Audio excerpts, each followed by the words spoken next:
Good morning, students. Myself, Dr. Ambika Dhiman, MD in Agat Tantra. So today I am going to discuss about the important questions regarding the Agat Tantra, which are frequently asked in the exam.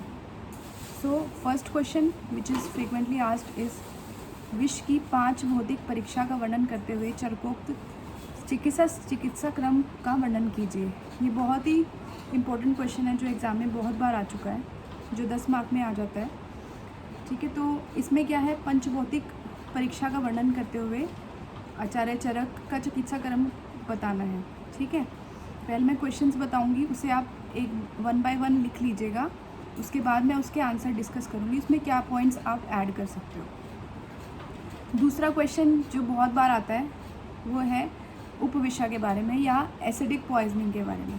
तो उसमें जो उसमें जो विषयों के लक्षण, मारक मात्रा, फैटल डोज, मारक काल, फैटल पीरियड, मरणोत्तर स्वरूप मतलब पोस्टमार्टम अपीयरेंस एंड चिकित्सा का वर्णन बताना होता है। तो उसमें सबसे इम्पोर्टेंट जो बहुत बार पूछा गया है वो है सखियाँ यानी कि आर्सेनिक पॉइजनिंग, जिसमें रेन ड्रॉप पिगमेंटेशन एक बहुत इंपॉर्टेंट क्वेश्चन है जो फ्रीक्वेंटली आस्क्ड MCQ है। ठीक है, और दूसरा है गंधक अम्ल। ठीक है, तीसरा जो पूछा जाता है वो है सर्प विष मतलब स्नेक पॉइजनिंग, उसके sign and symptoms and treatment क्या क्या होता है।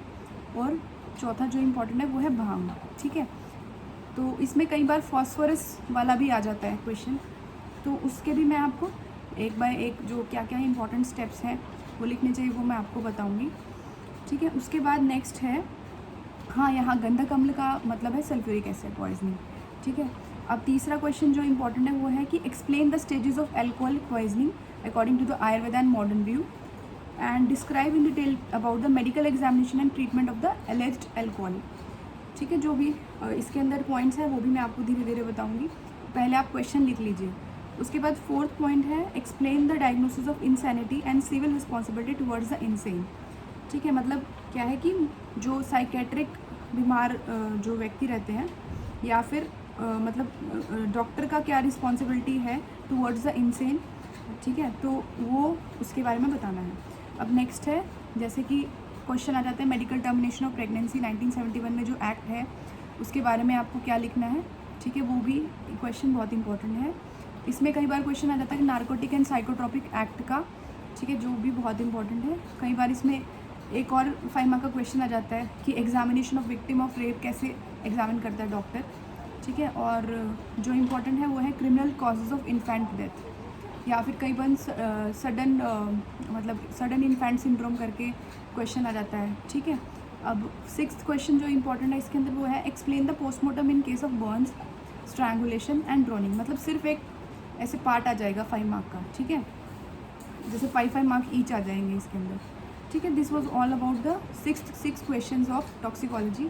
ठीक है, तो उसके बाद फॉरेंसिक मेडिसिन के अलग क्वेश्चंस हैं वो मैं आपको धीरे धीरे हर एक वीडियो में बताती रहूँगी। तो इसमें जो पहला क्वेश्चन मैंने बताया ना कि विश्व की 5 भौतिक परीक्षा का वर्णन करते हुए चरकोक्त चिकित्सा क्रम का वर्णन कीजिए, तो इसमें क्या इंपॉर्टेंट पॉइंट्स है जो आप लिख सकते हो। ठीक है, तो इसमें जो इम्पोर्टेंट पॉइंट्स हैं वो आप जो आचार्य चरक जी ने बता रखे हैं, आचार्य सुश्रुत ने बता रखे हैं, तो वो सब पॉइंट्स इसमें ऐड कर सकते हो। ठीक है, तो मैं एक वीडियो इसके ऊपर भी आपको बता दूंगी। ठीक है, तो इसमें जो सबसे इम्पोर्टेंट चीज़ है जो आपको इसमें याद करनी है वो है जैसे आचार्य सुश्रुत जी ने बता रखा है, सुश्रुत कल्पस्थान 1 चैप्टर 28 श्लोका, उसमें बताया कि पशु एवं पक्षियों पर परीक्षण कैसे करते हैं। ठीक है, तो in vitro method of the detection of poison present in the food material used in Ayurveda. तो इसमें जो है पहले पक्षियों पर परीक्षण कैसे किया करते थे, तो अलग अलग पक्षी हैं जो अपने अपने साइन एंड सिम्टम से बता देते हैं कि विष जो फूड है जो आपने उस पक्षी को दिया है उसके अंदर पॉइजन है। ठीक है, तो जो मक्षी का विनश्यति मतलब जो मक्खियाँ रहती थी उनको अगर उनके मतलब उनको फूड जैसे कोई फूड है उसके ऊपर मक्खियों का बैठ जाने के बाद अगर वो मर जाती है तो मतलब दैट मीन्स कि food is contaminated with the poison. ठीक है, तो एक चकोर पक्षी होता था, उसकी अक्षिवारग्य मतलब colour of the eyes got changed. ठीक है, जीवक म्रियते मतलब जीवक जो एक पक्षी थे वो मर जाते थे अगर वो फूड खा लेते थे पॉइजन। उसके बाद है कोकिला स्वर वैकृतम, ये श्लोका ऐसे कैसे याद कर लीजिएगा। कोकिला स्वर वैकृतम मतलब जो कोयल होता है उसके स्वर वैकृत हो जाते थे, ठीक है। जो कोयल को सबसे मीठी वाणी के लिए पक्षी माना जाता है, तो उसका स्वर वैकृत हो जाता है अगर वो पॉइजन फूड ले लेती है तो। क्रोचम मद मृछम मतलब क्रोच एक पक्षी है, वो भी मतलब मतवाला होके इधर उधर डोलने लग जाता है अगर वो पॉइजन फूड ले लेता है तो। मयूरम उद्विग्नम मतलब मयूर जो है एक्साइटमेंट होके डांस करने लग जाता है अगर उसने पॉइजन फूड लिया तो। शुक सारिका क्रोशम, शुक सारिका मतलब पैरट और मैना जो है वो शाउट करने लग जाते हैं। उसके बाद हंस श्वेडती, हंस जो है वो रोल करने लग जाता है। उसके बाद मृगराज कुंजती, मृगराज पक्षी कुंजती मतलब चीखने लग जाते हैं। उसके बाद पशु पर परीक्षण करने पे उसमें क्या है, प्रश्यतो मृगम मतलब जो स्पॉटेड डियर होता है वो विसृज अश्रु मतलब आँखों से उसके पानी आने लग जाता है। मरकटम विष्टाम मुच्यति, जो मंकी रहता है वो मतलब ही पास द स्टूल, ठीक है। अब उसके बाद आचार्य वाघभट जी ने बता रखे हैं, आचार्य वाघभट जी ने बता रहा है कि सविष मांस रस खाने से जो है उसके अग्नि परीक्षण कैसे करेंगे हम, अगर हम अग्नि पे डालेंगे तो उसमें नीली रेखाएं दिखने लग जाएंगी, ठीक है। उसके बाद सविष क्षीर, अगर विष से युक्त क्षीर होगा मतलब मिल्क होगा तो उसमें ताम्रवर्ण रेखा दिखाई देती है। उसके बाद सविष दधी, अगर दही के अंदर विष होगा तो उसमें श्याम वर्ण की डार्क ब्राउन कलर रेखाएं दिखने लग जाती हैं।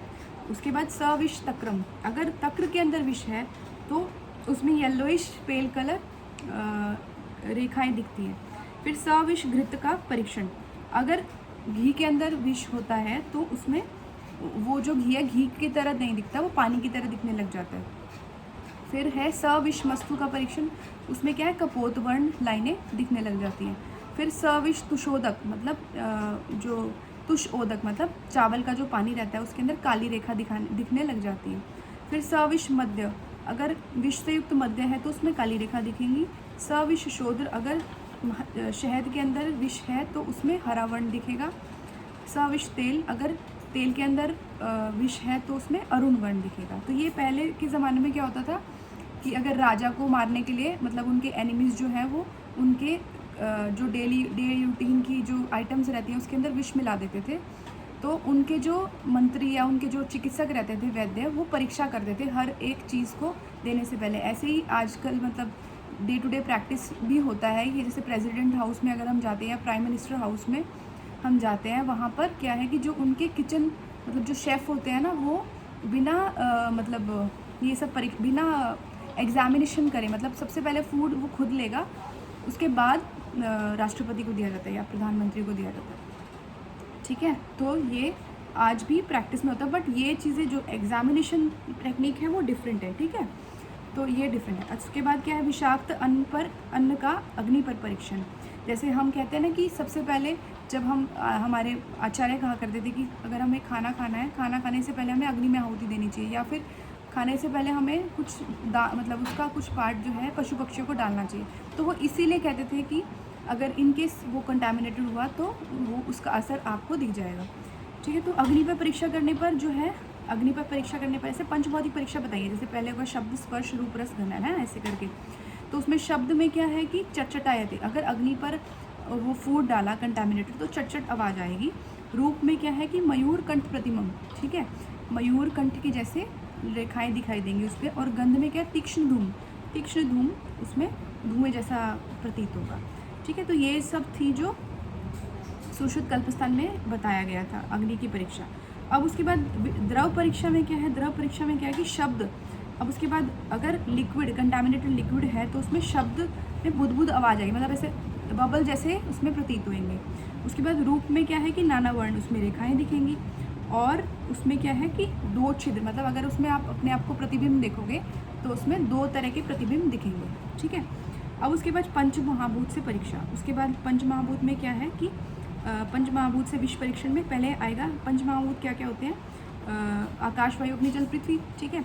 तो अगर जैसे लघु गुण वाला कुछ द्रव्य है तो उसमें वायु, आकाश और अग्नि महाभूत प्रधान होते हैं। ये बहुत इंपॉर्टेंट क्वेश्चन है, बहुत बार आ चुका है, तो इसलिए इसको आप ध्यान से पढ़िएगा, ठीक है। और उसके बाद है वात और कफ उसमें प्रधान होंगे, ठीक है, आप लिख लीजिएगा साथ साथ। और उसमें प्रमुख कर्म जो है वो लंघन उसका होता है, ठीक है। और उसके बाद रूक्ष गुण में क्या होता है, वायु पृथ्वी और अग्नि प्रधान होते हैं। उसके दोष प्रभाव में होता है वातकर और कफग्न। और प्रमुख कर्म उसका होता है शोषण, मतलब रूक्ष क्या करता है, शोषण करता है। लघु क्या करता है, लंघन करता है, ठीक है। लघु में वायु आकाश अग्नि महाभूत, मतलब सारे हल्के हल्के हो गए। रूक्ष में वायु पृथ्वी और अग्नि महाभूत, ठीक है। तो रूक्षता किससे होती है, अग्नि से होती है, वायु से होती है। वायु होगी जहाँ पे वहाँ अग्नि भी होगी, ठीक है। ऐसे ही लघु में भी वायु जहाँ होगी वहाँ अग्नि होगी। बस लघु में क्या है कि आकाश, मतलब ऊपर की तरफ हल्का रहता है तो लघु गुण आकाश। और रूक्ष में क्या है, पृथ्वी, मतलब पृथ्वी का रूक्ष गुण रहता है, इसीलिए उसमें पृथ्वी ऐड होएगा। अब उसके बाद उष्ण गुण में क्या है, अग्नि महाभूत, ठीक है। तो उसका काम क्या होता है, वात कफ हर और पित्त कर, ठीक है। उसके बाद स्वेदन इसका कर्म है। उसके बाद तीक्ष्ण गुण में भी अग्नि महाभूत रहते हैं, वही सेम वात कफ मतलब वात तो नहीं इसमें इन्वॉल्व होता, कफ हर और पित्त कर होता है। और तीक्ष्ण से शोधन होता है, ठीक है। उसके बाद सूक्ष्म गुण में क्या है, वायु आकाश और अग्नि महाभूत, ठीक है। मैंने बताया ना, जहाँ अग्नि है वहाँ वायु तो हो गई। उसके बाद वो सूक्ष्म गुण से वात बढ़ता है, ठीक है। तो ये सारे, उसके बाद विवाही गुण आया, विवाही गुण से वायु और आकाश महाभूत होंगे। और आशु गुण में वायु और आकाश महाभूत, ये दोनों वातकर होते हैं। विकासी गुण भी वातकर होता है और विशद गुण भी वातकर होता है। विकासी में वायु और आकाश महाभूत होंगे, विशद में वायु और पृथ्वी महाभूत होंगे। ये सारे इंपॉर्टेंट है, सारे अच्छे से आप पढ़ लीजिएगा, ठीक है। तो ये सारे हमारे थे पंचभौतिक संगठन वाले विषय परीक्षण।